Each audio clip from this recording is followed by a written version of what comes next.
Welcome to the Your Leadership Legacy podcast.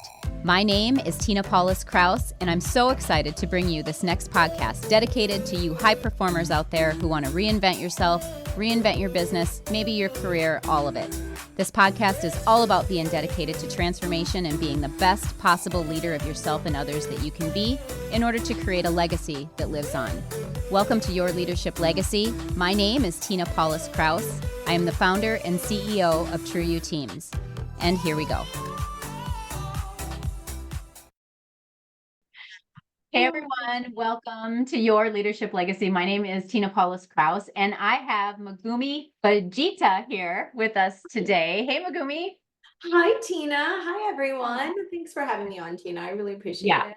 Oh, you're amazing. I love you so much. And I'm really excited to talk about what you've got going on. It's really, really fun and really exciting. But first, before we get into any of that, tell the listeners who Megumi is and what you got and like your background and your story. Yeah. That'd be amazing. I'll be as succinct as I possibly can be because it's very easy to go on tangents. Like, what's your story? Well, where would you like me to start? Yeah. So 45 minutes later. I know, right? It's like, okay, so yeah, my name is Megumi and I've been doing embodiment for a little over a decade. I've been a self-love and embodiment coach for about 5 years. And I'm just deeply passionate and committed in supporting high achieving women in slowing down so much so that they can actually enjoy their life. They can have the fulfillment and the passion and the joy from what life is and how we are to be with it. And so I tend to help a lot of go-getter women that are like after their results and, trying to look for the next thing that they're wanting to create, or they're go-giver women. So they're constantly giving and they're relationship oriented and they're just always serving in community. And for both of these types of ladies, they just forget this essence within themselves of, I also get to matter and I get to put myself first in a way that actually does serve the results and the relationships that I am having and creating in the world.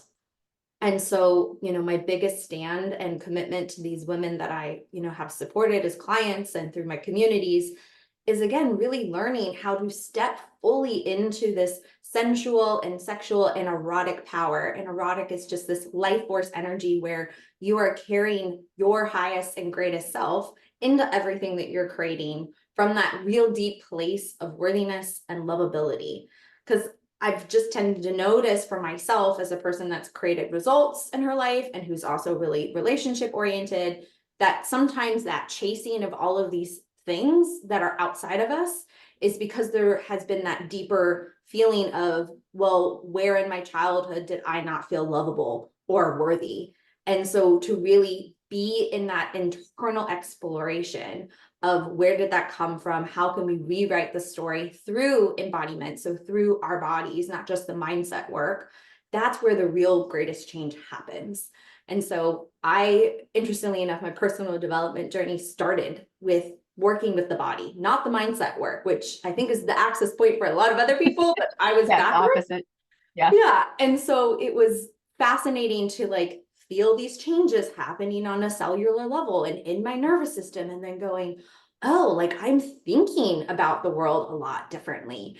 And then started to, do personal development and then be in leadership. And it just all started to really click in a different way and opened me up to a whole new world of possibilities that I felt grounded in my body, but didn't have the vision or the insight of, oh, that's what I've been creating step by step, day by day. Yeah. And so it's being able to take these pieces of seeing into your vision, but then really grounding it into your capacity, your nervous system, what is possible for you. And that's beautiful. What I hear you saying is the embodiment piece, right? You've talked about that a couple of times. So tell me what embodiment really means and why it's so important. Yes. So it's very much a catchphrase that a lot of people are utilizing now. And I'm grateful in some ways that it's catching on. But to me, embodiment is really about very much being grounded into your senses, grounded into what is your physiological state that you are in addition to this mindset that you carry. So one of the biggest gaps that I see a lot of the times in personal development, it's all about mindset. It's all about who do you got to be to create this thing. And so you're thinking about it from up here, but you're not actually fully integrated in this sense of like this grounded stand on what you can become. And so as we all know, I think when we're in personal development, that like being committed or being passionate or being loving, being joyful, being authentic, all these different ways of being are going to look different on different people.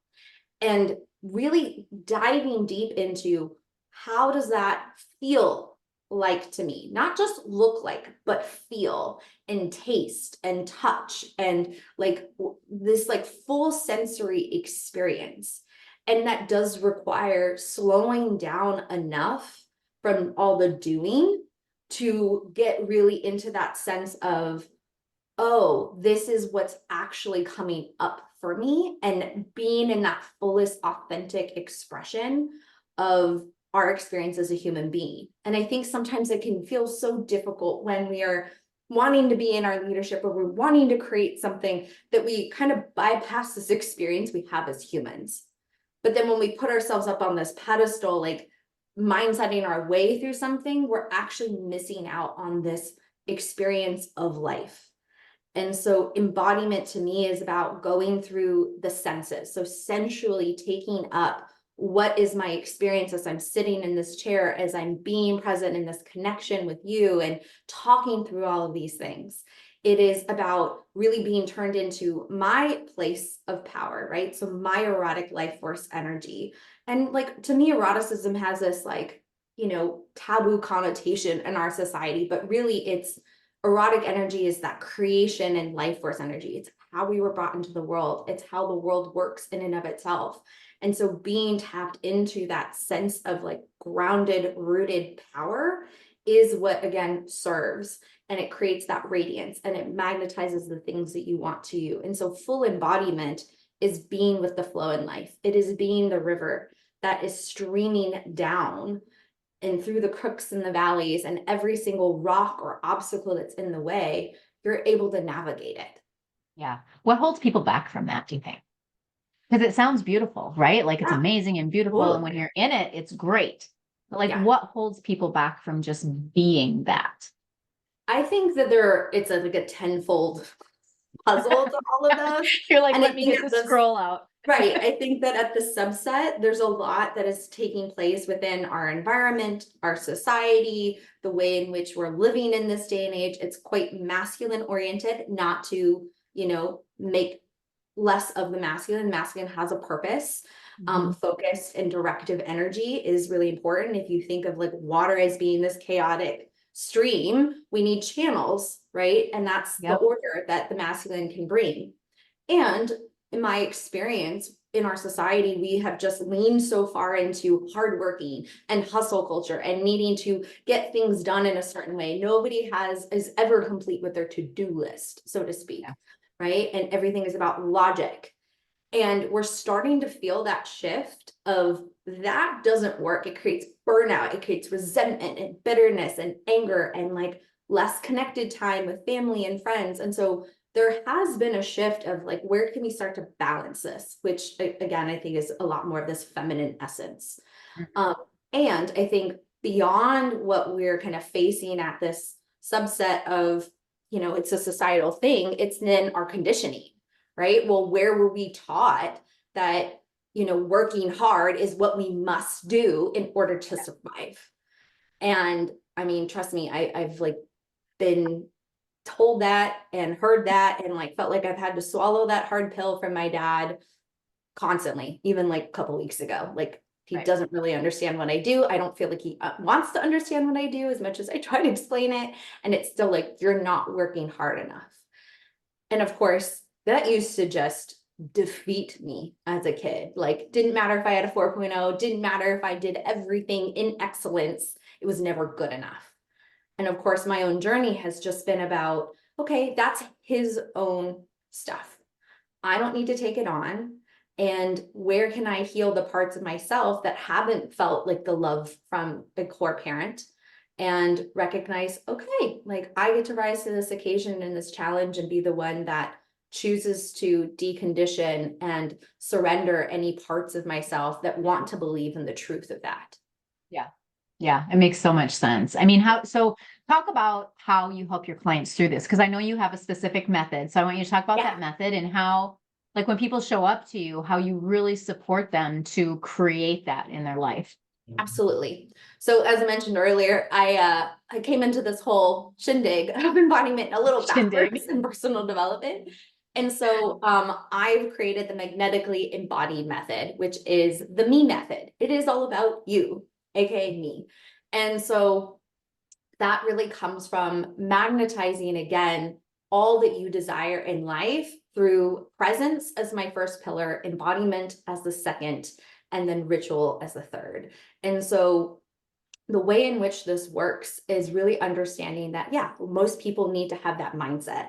Your brain wants to feel safe before it can go on this unconscious journey of your body. Because really, this is where consciousness exists, like where we can create awareness, meta awareness, etc. But the unconscious is where most of us live. Like more than 90% of us have the unconsciousness showing up in our everyday lives. And so it's kind of backwards actually to give so much credit to mindset work when it's only working at a 10% degree. And if the body doesn't feel safety, how are you able to access that? So I actually work with the flow of things and I take people on a journey and really getting present to what are your limiting beliefs? What are the stories that you're coming up against? How have those narratives served you at one point? And then how do we start to rewrite that narrative? So in order to become who you want to be, right? Because every person that wants to work with a coach or a mentor is like, I'm clear, this is where I want to go. This is my desired state. But currently Not sure how to get there. Yeah, but I'm currently here in this present moment and I'm here to help bridge that gap with them. Yeah. And so we work through that presently. You know, I take my clients through a journey called the spiral, and that's really releasing all the emotional baggage that comes up for them in a very clear process using like the chakra system, scale of consciousness, and spiral dynamics. And so we're clearing out all these root emotions that we all carry throughout our lives. And the And purpose don't of even know it sometimes, right? yeah, And don't even know that exactly. we're carrying it. Yeah. Yeah, we don't know we're carrying it until like we can look at what's the unconscious priority emotions that are connected to it. And the beauty in that too is recognizing, oh, I have been in a story or a pattern or a belief that hasn't served me around how I relate to this emotion. So when we clear the emotion, it's not like you'll never feel guilt or shame or fear again.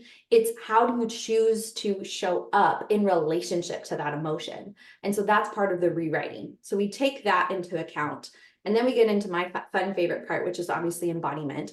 And that's where it really is about slowing down, being with the body, resetting the nervous system so that you can take all of this, you know, amazing new mind maps and systems of, wow, I have new ways in which I can approach my life, which we're actually subtly doing on a somatic level in the spiral, but then we're taking it to a much deeper degree of, you know, like meditative moving practices that allow you to really be in your sensory experience, to really feel like the different shift when you're listening to a song and moving your body to it of like, wow, I just felt this release of sadness, but also this sense of love. And oh my gosh, this sense of like frustration. And whether it's through the music or how your body is in response to it, it becomes this dance. And as you continue to breathe and move and allow your body to just make whatever sounds, and through that process, you start to feel that unraveling of your body's nervous system and how she can surrender into actually feeling,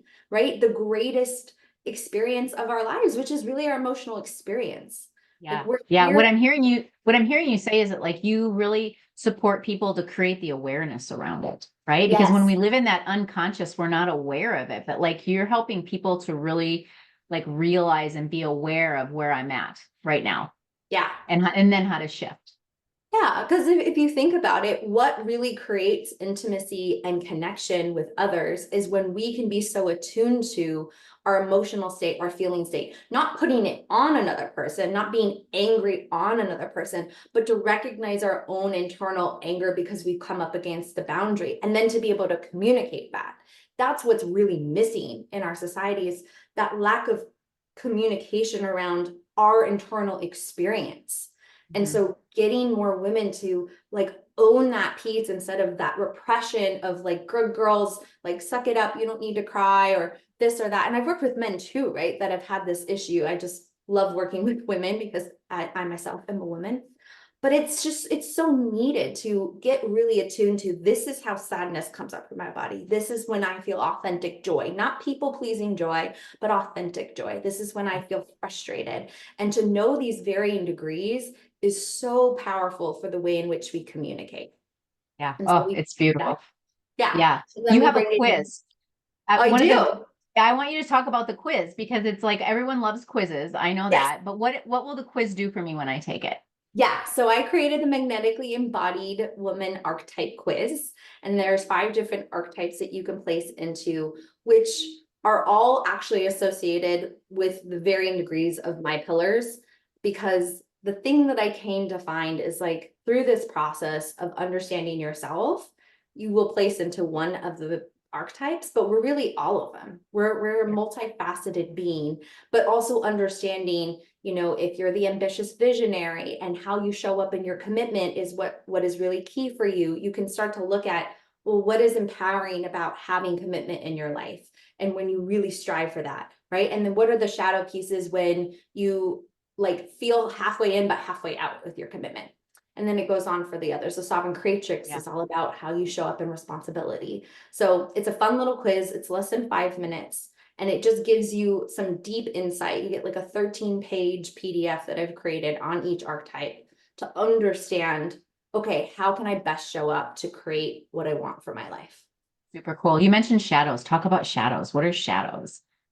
Shadows are the parts of ourselves that there's much healing to do, right? They're the parts that feel the shame or the guilt, or have, had a sense of unworthiness, unlovability at some point in our life.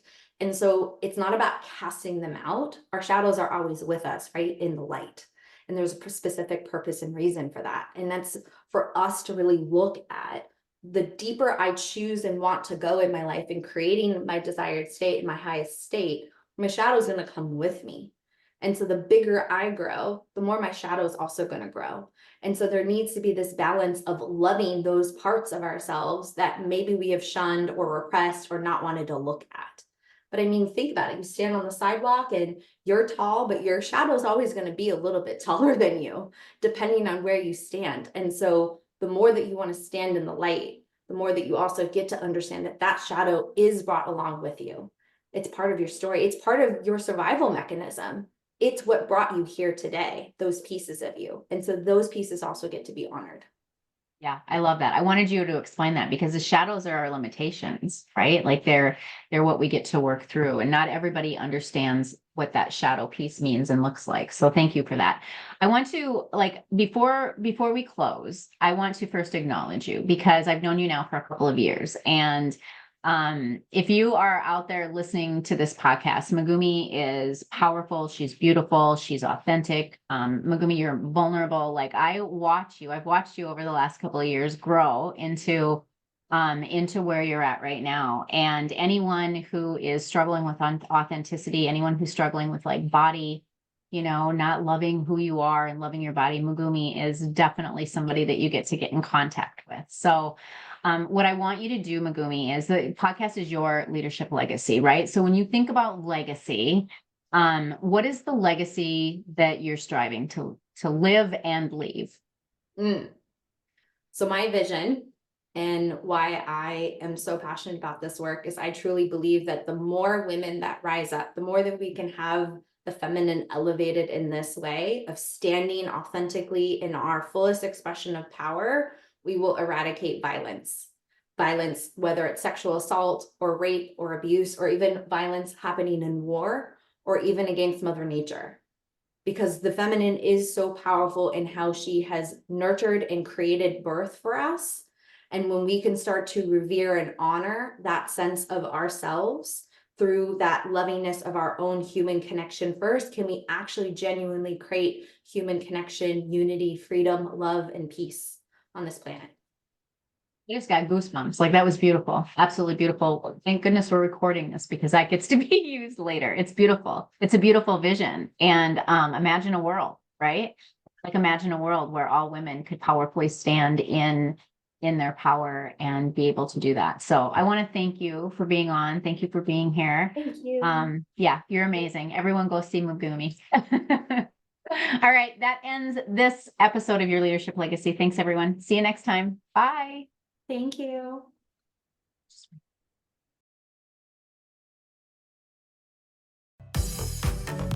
My name is Tina Paulus Krause, and I thank you so much for tuning in. I hope you enjoyed the show. Check out our programs and events at trueyouteams.com. And until next time, make it an amazing day.